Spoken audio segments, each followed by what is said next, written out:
Hi friends, welcome to Saritha's vlog. எல்லோரும் எப்படி இருக்கீங்க? நல்லா இருக்கீங்களா? சிறகடிக்க ஆசையில் பார்த்தீங்கன்னா, இன்றைக்கி சீதா நம்ம மீனாவுக்கு அவங்க புதுசாக சேர்ந்துருக்க ஹாஸ்பிட்டலில் பூ கொண்டாந்து கொடுக்குற ஆர்டர் வாங்கி கொடுத்துருக்காங்க. சாமிக்கெல்லாம் பூ போடுவாங்கள்ல ஹாஸ்பிட்டலில், அதை மாதிரி அந்த இதை நம்ம மீனாவுக்கு வாங்கி கொடுத்துருக்காங்க அந்த ஆர்டரை. அதுக்காக மீனாவை ஒரு 5 பழம் பூ எடுத்துக்கிட்டு அங்கே வர சொல்கிறாங்க. மீனாவும் இங்கேருந்து போகிறாங்க. அங்கே போன உடனே என்னன்னாக்கா கேசியர்கிட்ட கூப்பிட்டு போய் இதை மாதிரி பேசி விட்டுட்டாங்க.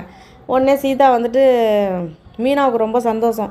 நீ ஏன் அந்த ஆர்டர் எடுத்துருக்கலாம்ல, அம்மாக்கிட்ட அம்மாவும் பாவம் பூ கட்டிட்டு தானே இருக்காங்க, நீ ஏன் என்ன போய் சொல்லிவிட்ட அப்படின்னோடனே, நீ வண்டி வச்சுருக்க, அம்மா நடந்து கொண்டாந்து கொடுப்பாங்களா, நீ ஸ்கூட்டியில் டெய்லி கொண்டாந்து கொடுத்துட்டு போயிடலாம். இது மட்டும் இல்லை, நல்லா ஃபங்க்ஷன் டயத்துலலாம் மாலை பூ இதெல்லாம் அதிகமாக வாங்குவாங்க, அதனால தான் இந்த ஆர்டரை உனக்கு வாங்கி கொடுத்தேன். நீ கடைசி வரைக்கும் கொடுத்துட்ருக்கலாம். உனக்கும் கஷ்டப்பட்டுட்டு இருக்கீல்ல, நீனும் ரூம் கட்டணும்னு நீனும் மாமாவும் எவ்வளோ கஷ்டப்படுறீங்க அப்படிங்கிற மாதிரிலாம் பேசிகிட்டு இருக்காங்க.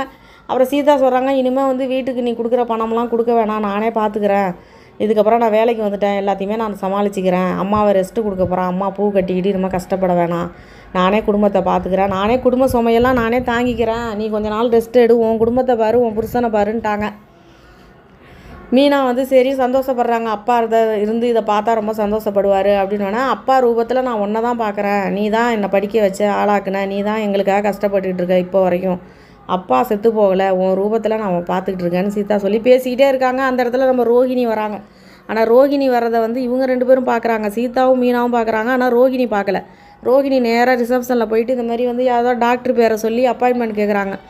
ஏற்கனவே வாங்கியிருக்காங்களாம், வெயிட் பண்ணுங்கள் அப்படின்ட்டுருக்காங்க. ரோஹிணி ஒரு ஓரத்தில் போய் உட்காந்துருக்காங்க. இவங்க 2 பேரும் ரோஹிணியை பார்த்துட்டு எதுக்காக வந்திருப்பாங்க, எதுக்கு சும்மா இந்த ஹாஸ்பிட்டலுக்கு வந்துக்கிட்டு இருக்கா, நான் போய் என்னான்னு கேட்குறேன் அப்படின்னு சீதா போகிறாங்க. அதுக்குள்ளே மீனா தடுக்கிறாங்க. வேணாம், ஏற்கனவே இந்த விஷயத்தில் தலையிட்டதுக்கு அவள் தேவையில்லாமல் என் விஷயத்துலலாம் தலையிடாதீங்கன்னு சொல்லி ரோஹிணி திட்டினாங்க. அதனால் அவங்க எதுக்கு வேணாலும் போட்டு நீ எதுவும் கேட்காத கண்டுக்காத விட்டுருன்னு. ஆனால் சீதா அது ஒன்றை திட்டுனால, இப்போ என்னத்துக்கு அவள் வந்திருக்கான்னு நான் தெரிஞ்சுக்கிறேன், தெரிஞ்சிக்காமலாம் விடக்கூடாது அப்படின்னு சொல்லிவிட்டு என்ன பண்ணுறாங்க, நேராக போயிட்டு ரோஹிணி டாக்டரை பார்க்க உள்ளே போயிடுறாங்க ரூமில். இவங்க நேராக ரிசப்ஷனில் ஒரு பொண்ணு வேலை பார்ப்பாங்கள்ல, அவங்கள்ட்ட போயிட்டு கேட்குறாங்க. எப்போதுமே ஹாஸ்பிட்டலோ எந்த வேலையோ சரிங்க, நம்ம வேலைக்கு சேர்ந்தோம்னா அந்த இடத்துல நம்மளை பிடிச்சவங்க 4 பேர் இருப்பாங்க, நம்மளை பிடிக்காதவங்க 4 பேர் இருப்பாங்க. அவங்க என்னன்னாக்கா ரொம்ப கரார் ஃபேமிலியாக தான் அவங்க பதில் சொல்கிறாங்க. இவங்க போய் என்ன கேட்குறாங்க, இப்போ வந்தாங்கல்ல ரோஹிணின்னு, அவங்க எதுக்காக டாக்டரை பார்க்க வந்திருக்காங்கன்னு. இதை எதுக்கு நீங்கள் கேட்குறீங்க? நீங்கள் அக்கௌண்ட்ஸ் டிபார்ட்மெண்ட்டில் தானே இருக்கீங்க, உங்களுக்கும் வர பேஷண்ட் யார் எதுக்கு வராங்கன்னு தெரிஞ்சுக்கிறதுல என்ன இருக்குது, நீங்கள் எதுக்கு இதெல்லாம் கேட்குறீங்கன்னா அந்த பொண்ணு கேட்குறாங்க. அவங்க எங்கள் சொந்தக்காரவங்க தான், அவங்க பேர் ரோஹிணி மனோஜ் தானே, அவங்க எங்களுக்கு தெரியும்னா அவங்கள்ட்ட நேராகவே போய் கேட்க வேண்டியது தானே, அவங்க எதுக்காக வந்திருக்காங்கன்னு. என்கிட்ட எதுக்கு கேட்குறீங்க, அதேமாரி டீட்டெயில்ஸ் எல்லாம் சொல்லக்கூடாதுன்னு உங்களுக்கே தெரியாதா அப்படின்னு அவங்க கேட்குறாங்க. சீதா சொல்கிறாங்க, இல்லை அவங்க எங்கள் அக்காவுக்கு சொந்தக்காரவங்க தான், சும்மா தெரிஞ்சுக்கலாமேன்னு தான் கேட்டேன், ஏதாவது உடம்புல ஏதாவது பிரச்சனையோ இதுக்காக வந்திருப்பாங்கல்ல, அதுக்காக தான் கேட்டேன். அவங்க செகண்ட் குழந்தைக்கு 2வது குழந்தைக்கு கன்சீவ் ஆகலைன்னு டாக்டரை பார்க்க வந்திருக்காங்க அப்படின்னா, 2வது குழந்தைக்கு ஆகணும்னா ஆமாம், அவங்களுக்கு 2வது குழந்தை பிறக்கலைன்னு டாக்டரை பார்க்க வந்திருக்காங்க அப்படின்னோடனே சீதாவுக்கு அதிர்ச்சி ஆகிடுது. அதோட நேராக மீனாகிட்ட சொல்கிறாங்க. இது மாதிரி மீனா ஏய் உண்மையை நல்லா விசாரிச்சியா அப்படின்னா, உண்மையாக தான்க்கா, அதை மாதிரிலாம் பொய் சொல்ல மாட்டாங்க, உண்மையாக தான் சொல்கிறாங்க, 2வது குழந்தைக்கு தான் ரோஹிணி டாக்டரை பார்க்குறதுக்கு வந்திருக்கு தான் அப்படின்னோடனே அதோட அதிர்ச்சியானவங்க தான் நம்ம மீனா. இதில் இவங்களுக்கு என்னங்க அதிர்ச்சி, நான் தான் கேட்குறேன். இந்த விஷயத்த ரோஹிணிக்கு ஏற்கனவே கல்யாணம் ஆகிடுச்சு, குழந்தை இருக்குன்னு இந்த விஷயத்த கேள்விப்பட்டால் நம்ம மனோஜும் விஜயாவும் கூட இந்த அதிர்ச்சி ஆக மாட்டாங்க. நம்ம மீனா அப்படியே மயக்கம் வர மாதிரி அப்படியே தாங்கி போய் அந்த இதில் உட்காடுறாங்க சேரில். அதுக்கப்புறம் என்னன்னாக்கா, இந்த விஷயத்த யார்ட்டையும் சொல்லாத, அம்மாட்ட கூட சொல்லாத, நம்ம 2 பேருக்கு தான் இந்த விஷயம் தெரியணும்னு சொல்லிவிட்டு இவங்க கிளம்பி ஸ்கூட்டியில் போகிறாங்க. ஸ்கூட்டியில் போகிறவங்க ஒழுங்காக போக வேண்டியது தானே, அந்த விஷயத்தையே நினச்சிக்கிட்டு யோசிச்சுட்டு போய் ஆட்டோ மேலே விட்றாங்க பைக்கை. ஆட்டோக்காரவங்க திட்டிட்டு போகிறாங்க, ஏம்மா ரோட்டில் ஒழுங்காக வண்டி ஓட்ட வண்டியா நீ அப்படின்ட்டு. இதோட நேராக என்னன்னாக்கா வீட்டுக்கு வராங்க. வீட்டு வாசலில் பார்த்திங்கன்னா முத்து அவர் ஏதோ சவாரிக்கு ஃபோனில் பேசிக்கிட்டு இருக்காரு, ஃபஸ்ட்டு குழந்தையா 2வது குழந்தையான்னு. ஃபஸ்ட்டு குழந்தைக்கு பணம் கிடையாது, 2வது குழந்தையா இருந்தால் பணம் வாங்குவேன் அப்படின்னு சொல்லிக்கிட்டு இருக்காரு. உடனே இவங்க பிரசவமா, யாருக்கு, என்ன குழந்தை, எத்தனாவது பிரசவம், இதெல்லாம் கேட்குறாங்க முத்துக்கிட்ட. அவர் உடனே சொல்கிறாரு, நான் போயிட்டு என்ன எத்தனாவது குழந்தை 3வது குழந்தையா நான் இதெல்லாம் விசாரிச்சுக்கிட்டா இருக்க முடியும், நான் சவாரிக்கு போகிறேன், நீ போ உள்ள அப்படின்ட்டு போயிட்டார் அவர். நேராக போகிறாங்க, அப்படியே பேயறிஞ்ச மாதிரியே உள்ளே போகிறாங்க.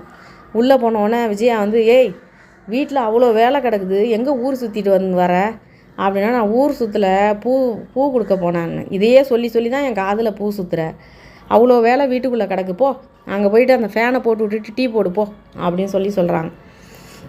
நம்ம மீனா என்ன பண்ணுறாங்க, டீ போட சொன்னதுக்கு டிவி போடுறாங்க. அதான் அவங்க பேரெதிர்ச்சியில் இருக்காங்களே. அதுக்கப்புறம் என்னன்னாக்க திட்டுறாங்க விஜயா, ஓயே உனக்கு காதில் ஏதாவது காது செவிடாயிடுச்சா, அவங்க என்ன சொன்னேன், டீ தானே போட சொன்னேன், டிவியை போடுற அப்படிங்கிறாங்க. அதோட இல்லை என் காதில் எப்படி தான் விழுந்துச்சு அப்படிங்கிறாங்க. அதோட போய் டீ போடுறாங்க. டீ கொதிச்சிக்கிட்டு இருக்கு அடுப்பில். இவங்க நின்றுக்கிட்டு அதே சிந்தனையாக இருக்காங்க. இதுக்கடையில் நம்ம மனோஜும் ரோஹிணியும் அங்கேருந்து ஸ்வீட்டு வாங்கிக்கிட்டு வராங்க வீட்டுக்கு. வந்தவர் மனோஜ் வந்து அவங்க அம்மா வாயில் எடுத்து ஸ்வீட்டை ஊட்டி விட்றா. என்னத்துக்கு சொல்லு, என்ன ஸ்வீட்டு கொண்டாந்துருக்கீங்க, என்ன விஷயம்? 2 பேர் முகத்துலேயும் ரொம்ப ஒளிமயமான எதிர்காலம் தெரியுது, முகமே சந்தோஷமாக இருக்குது, என்ன விஷயம் சொல்லுங்கிறாங்க விஜயா. இருங்க சொல்கிறோன்னு, ரோஹிணி அப்போ நீ வந்துட்டு கன்சீவாக இருக்கியா அப்படின்னு கிட்ட போகிறாங்க. ஐயோ நீங்கள் அதெல்லாம் நினைக்காதீங்க ஆண்டி, அப்படிலாம் எதுவுமே கிடையாது. மனோஜ் கடையில் இன்றைக்கி 15 டிவி ஒரே நேரத்தில் விற்பனை ஆகிருக்கு, அதுக்காக தான் ஸ்வீட் வாங்கிட்டு வந்திருக்கோம் அப்படின்னோடனே சப்புன்னு ஆகிட்டு விஜயாவுக்கு. இதுதானா, நான் வேறு ஏதோ நல்ல செய்தின்னு நினச்சேன் அப்படின்னா, அதெல்லாம் ஒன்றும் இல்லை, இதுவும் நல்ல செய்தி தானே ஆண்டி. 15 டிவி ஒரே நாளில் விற்றாக்கா, இதேமாரி மாதம் ஃபுல்லாக விற்றாக்கா மனோஜ் பெரிய பிஸ்னஸ் மேனாக ஆகிடுவான்ல, அதுக்காக தான் ஸ்வீட் வாங்கிட்டு வந்தோம் அப்படின்னு சொல்லி அவங்க சொல்கிறாங்க. விஜயாவுக்கு சப்புன்னு ஆகிடுது. இதோட இருக்கா, இப்போ வந்து பார்த்திங்கன்னா நாளைக்குன்னு போட்டு காட்டுறாங்க. நம்ம பிரசவ சவாரி போனார் பாருங்க நம்ம முத்து, அவர் கார்லேயே குழந்த பிறந்துச்சா இல்லை ஆஸ்பத்திரியில் குழந்த பிறந்துச்சா தெரில, இவர் குழந்தைய அப்படியே கையில் தூக்கினாராம். ஆக்ஷனோட சொல்லி காட்டிக்கிட்டு இருக்காரு. குழந்தைய அப்படியே என் கையில் தூக்குனானா அப்படியே பால் மனம் வீசுனுச்சு. அப்படியே அந்த குழந்தை அப்படியே என்னை திடீர்னு முழிச்சு பார்த்து சிரிக்குதுப்பா, எனக்கு அவ்வளோ சந்தோஷமாக இருந்துச்சு, அந்த குழந்தைய தூக்குனதே இன்னும் என் கையிலேயே குழந்தை இருக்கிற மாதிரி இருக்குது அப்படின்னு சொல்லி முத்து சொல்லிக்கிட்டு இருக்காரு. வீட்டில் உள்ளவங்கெல்லாம் அப்படியே வச்ச கண்ணு வாங்காமல் முத்துவை பார்த்துக்கிட்டு இருக்காங்க. நம்ம விஜயா சொல்கிறாங்க, அதுக்கு ஊரில் காரில் குழந்த பிறக்குது, எல்லா இடத்துலையும் குழந்த பிறக்குது, நம்ம வீட்டில் துள்ளி விளையாடுறதுக்கு ஒரு குழந்த பிறக்க மாட்டேங்குது, ஒருத்தருக்கும் குழந்த பிறக்கலைன்னு சொல்லி ரொம்ப வருத்தப்பட்டு சொல்லிக்கிட்டு இருக்காங்க. இதோட இருக்குது சிறகடிக்க ஆசை. இதில் ஒரே ஒரு விஷயம் நான் சொல்கிறேன், நம்ம சீதா இருக்காங்க பார்த்தீங்களா, வேலைக்கு சேர்ந்து இன்னும் 1 வாரம் கூட ஆகிருக்காது. அவங்க வேலை உண்டு, அவங்க உண்டுன்னு இருக்கணும். பூ ஆர்டர் வாங்கி கொடுத்தாங்களா, அது நல்ல விஷயம். அதை விட்டு ஹாஸ்பிட்டலுக்கு யார் வராங்க, எவர் வராங்க, அவங்க எதுக்காக வந்திருக்காங்க, ஏன் வந்திருக்காங்க, எங்கள் சொந்தக்காரவங்க, அவங்க நல்லவங்களா, அவங்க உடம்பு நல்லா இருக்கா நல்லா இல்லையா, இதெல்லாம் விசாரிக்கிறது சீதாவுக்கு தேவையில்லாத விஷயம். ரோகிணி வந்திருக்காங்களா, ஓகே அவங்க எதுக்கோ வந்திருக்காங்க, நமக்கு என்ன வந்துச்சுன்னு போகணும். அதை போய் இவங்க விசாரிக்கிறாங்களே. இப்போ நாளைக்கே வந்து அது அந்த பொண்ணு ரிசப்ஷனில் உள்ள பொண்ணு போய் எங்கேயாவது கம்ப்ளைண்ட் பண்ணிடுது, இவங்க வந்து எங்கிட்ட டீட்டெயில்ஸ் எல்லாம் கேட்குறாங்கன்னு. அப்போ சீதா வேலைக்கு சேர்ந்து இன்னும் 1 வாரமே ஆகலை, அதுக்குள்ளே அவங்க மேலே ஒரு பிளாக் மார்க் விழுந்துடும். அது தெரியல சீதாவுக்கு. நம்மளோட வேலையை நம்ம காப்பாற்றிக்கணும். நம்ம குடும்ப சூழ்நிலை என்னத்துக்கு நம்ம வேலைக்கு போயிருக்கோம், படித்து முடித்து 1 வாரம் கூட ரெஸ்ட் எடுக்கல, நம்ம வேலைக்கு போயிருக்கோம், நம்ம வேலையை நம்ம காப்பாற்றி ஆகணும். இதில் ரோகிணியோடைய கதையை தெரிஞ்சுக்கிறதுல நமக்கு என்ன வரப்போகுது? சீதா தேவையில்லாத வேலை பார்த்தாங்களா? அதை தாண்டி மீனாவோட வேலை. மீனாவுக்கு அதிர்ச்சியாக என்னங்க இருக்குது இதில்? அப்படியே அவங்க 2வது குழந்தையே கன்சீவாக இருக்குது. இவங்களுக்கு என்னங்க வந்துச்சு? இவங்களுக்கு என்ன, அது மாட்டிக்கிட்டாங்கன்னா இது பண்ண போகிறது நம்ம விஜயாவும் மனோஜும் தானே. இவங்களுக்கு என்ன அதில் இருக்குது? இவங்க அதுக்கு பேரதிர்ச்சி ஆகியிருக்காங்க. இப்போ பைக்கில் போயிட்டு ஆட்டோ மேலே விட்டாங்களே, அந்த இடத்துல ஏதோ ஆக்சிடெண்ட் ஆகி மீனாவுக்கே ஏதோ ஒன்று ஆயிடுச்சு. அதுக்கப்புறம் இவங்க போய் சேர்ந்துருவாங்க. ரோகிணி சந்தோஷமாக தானே இருக்க போகிறாங்க. தேவையில்லாது. இப்போ இதுக்கப்புறம் சும்மா இருக்க மாட்டாங்க. மீனா வீட்டில் இதே மாதிரியே பிரம்ம பிடிச்ச மாதிரி திரிவாங்க. ஆளுக்கு மீனாவுக்கு என்னாச்சுன்னு கேட்க போகிறாங்க.